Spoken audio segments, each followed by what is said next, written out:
And what is killing us in this struggle against HIV/AIDS is the stigma and marginalization that is attached to this whole this whole epidemic.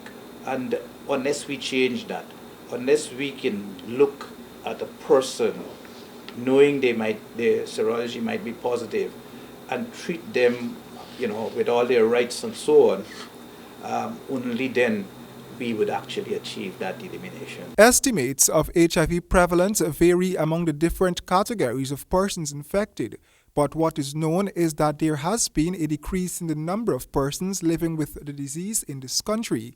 Guyana was once strongly hit by HIV, with around 6% of its people living with HIV and AIDS. There is, however, recent signs of hope here due to a slight reduction in the number of new HIV cases from the period 2000 to 2003.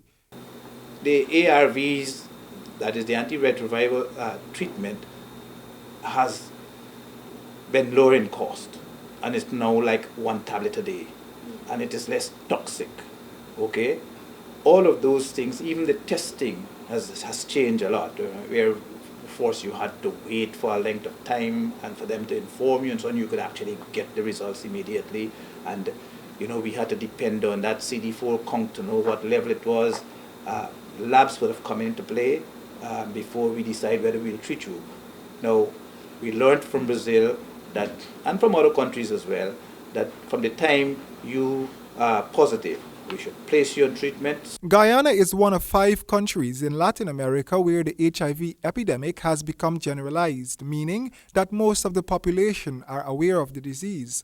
Prevalence levels among young pregnant women here are high compared with other countries in the region. Rates doubled among sex workers in a 4-year time span, and females STD patients are hit the hardest. Minister Norton went on to say that to address this problem, the patients too have to be cooperative. Men in the world is being left back, men and boys, because we still have this idea that being HIV positive is making you less of a man.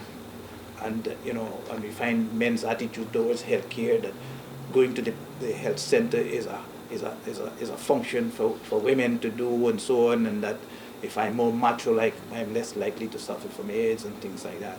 We've got to change that approach, and this is why I'm happy that we're developing that category known as men's health. Royden James, HGP Nightly News.